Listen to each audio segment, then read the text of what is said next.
Sejahtera semua, selamat datang ke channel Fels Lifestyle. Halo semua, salam sejahtera Malaysia. Salam sejahtera Malaysia. Halo semua, salam sejahtera Malaysia. Salam sejahtera Malaysia. Halo semua, salam sejahtera Malaysia.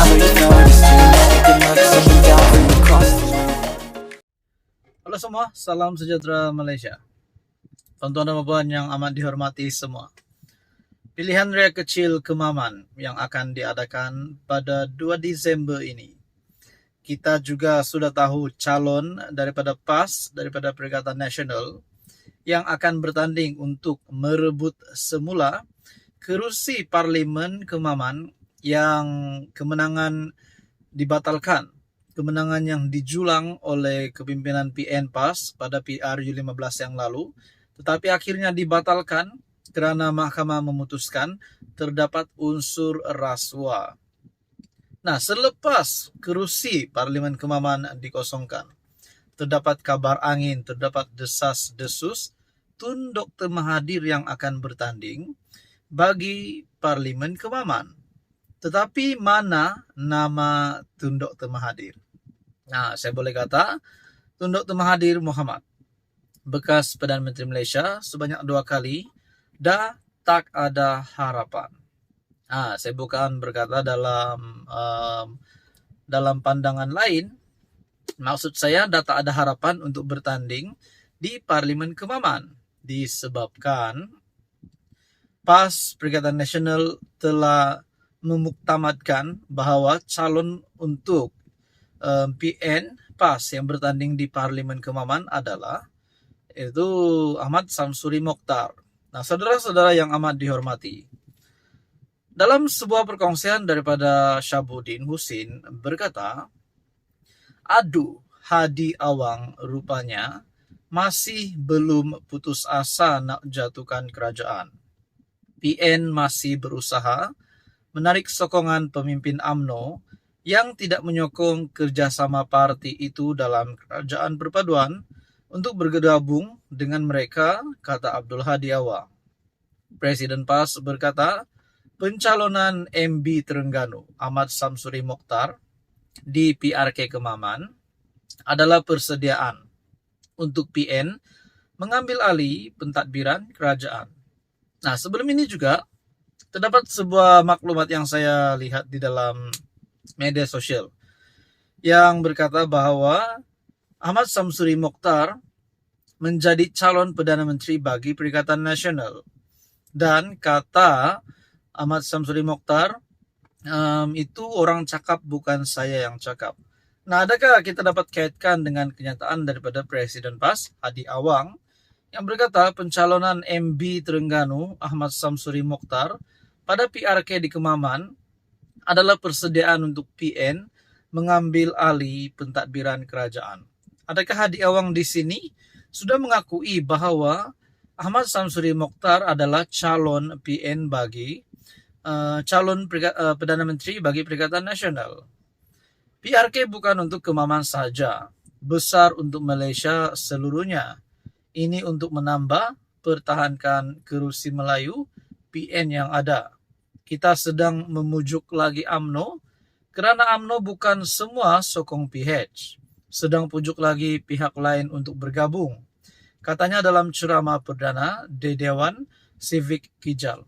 Nah, ini dinyatakan sendiri oleh Hadi Awang menurut perkongsian daripada Syabuddin, bahawa Hadi Awang berkata masih lagi sedang memujuk UMNO kerana bukan semua UMNO menyokong PH, sedang memujuk lagi pihak yang lain untuk bergabung. Ahli Parlimen Marang juga berkata, Samsuri diyakini mampu mengukuhkan kedudukan PN di peringkat pusat. Oleh kerana kita nak ambil langkah jauh kerajaan pusat, sebab itu bila kerana kosong Kemaman kita ambil Samsuri nak teguhkan kedudukan kita di kerajaan pusat, maka kemenangan di PRK Kemaman sangat penting. Hadi juga berkata menggalas tanggungjawab sebagai Menteri Besar bukan halangan bagi Samsuri jika terpilih menjadi ahli parlimen. Nah, rupanya saudara-saudara, Hadi Awang dan PAS PN masih mempunyai niat untuk menjatuhkan kerajaan. Sedangkan kita tahu kerajaan hanya akan dapat ditukar 99%. Saya yakin kerajaan hanya akan dapat ditukar pada pilihan raya umum ke-16 pada tahun 2027. Di samping sokongan yang kuat dan sokongan 2/3 daripada ahli parlimen.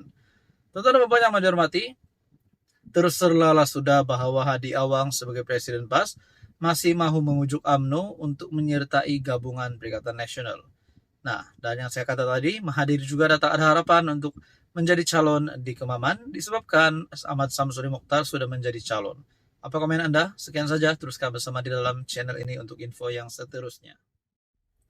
Halo semua, salam sejahtera Malaysia. Tuan-tuan dan puan yang amat dihormati, satu pendedahan berkaitan dana ratusan juta yang hilang akibat daripada kegagalan pada tahun 2022. Disebabkan laporan audit tahun 2022 yang telah membuktikan ataupun telah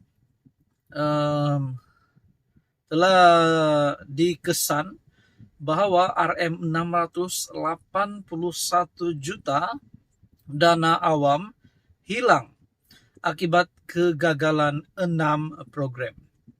Pada tahun 2022,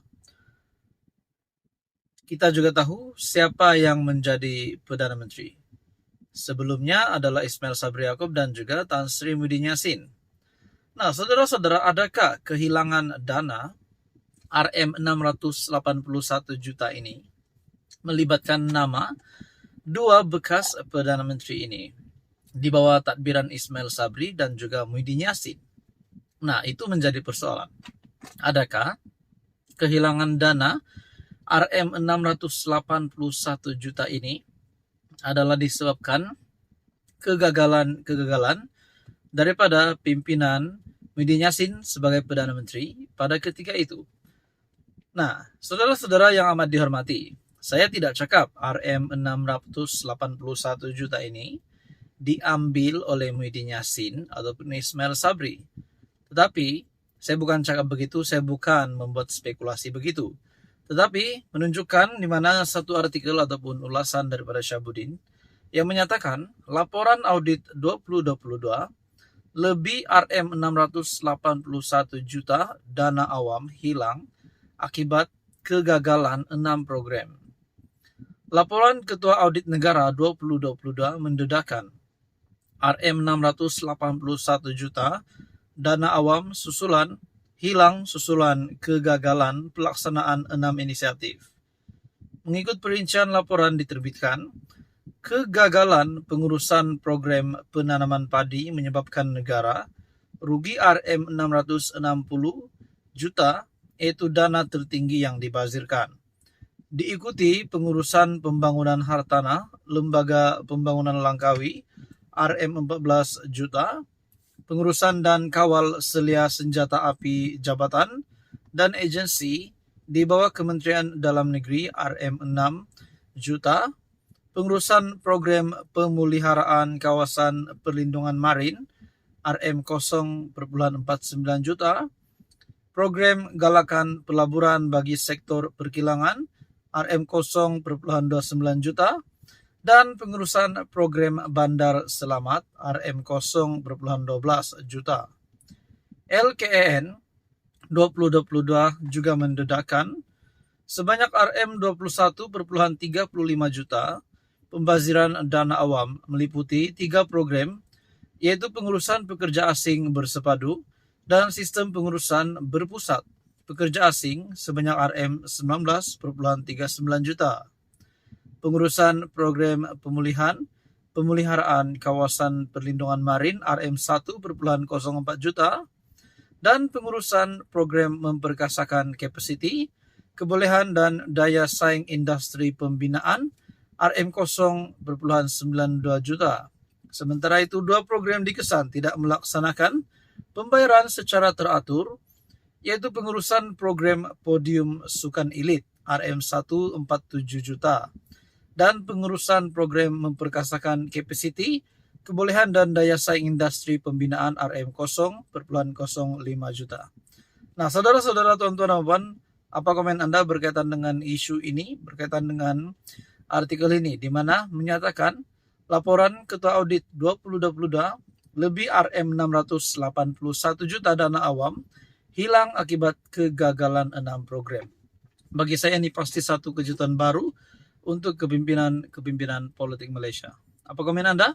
Teruskan bersama di dalam channel ini untuk info yang seterusnya. Mohon bantu channel ini dengan menekan butang like, share, dan juga subscribe.